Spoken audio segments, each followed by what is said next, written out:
Exegol is not a sanctuary. It is a gravitational bottleneck. The system parked 10,000 Ziston-class vessels in a red-shifted dust nebula, creating a deadly ground scenario before a single shot was fired. Navigation here requires a proprietary wayfinder signal, a digital leash that turned the largest fleet in history into a synchronized cage. They mistook isolation for security. By the time the fleet was intercepted, they were already tactically paralyzed by the very terrain they relied on for concealment. This is the intent perception of a cult, not a military.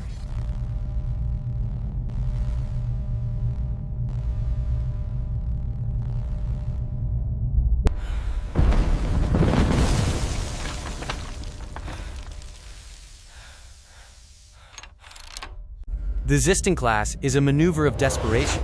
Engineering sacrificed hull integrity and shield capacitors to mount an axial superlaser on an outdated Imperial 1 frame. This shifted the center of gravity and created a massive power draw vulnerability. It is a glass cannon doctrine. In the static choke sky of Exegol, these ships were blind titans.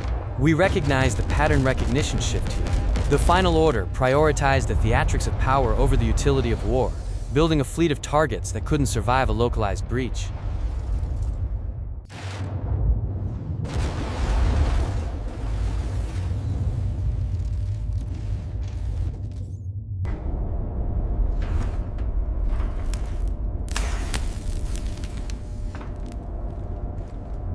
Mayday. This is the breach. Sith doctrine is a pyramid with a single apex. By tethering the entire fleet's navigation to the navigation tower, and later the Steadfast, they created a single point of failure. The Resistance didn't need to defeat a fleet, they needed to kill a frequency. We analyzed the electronic warfare environment. 14,000 civilian ships with independent nav computers versus 10,000 Sith ships sharing one. It was a failure of pattern recognition. The system could not conceive of an enemy that functioned without a head.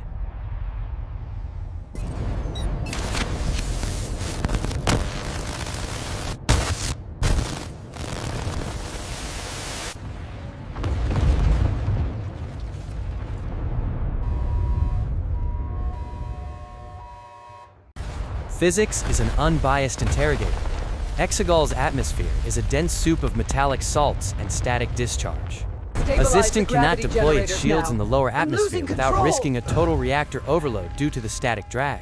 This is the clinical evidence of their paralysis. They were deadly ground-trapped, unable to defend, unable to turn, and unable to see. The system failed because it was too large for the world that birthed it. They weren't defeated by pilots. They were defeated by atmospheric density.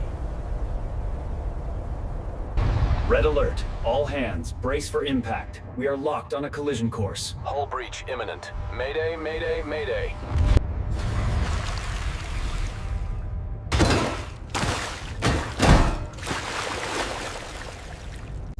The final autopsy. The Final Order was a peer-to-peer weapon in a swarm war. This is quantum superiority.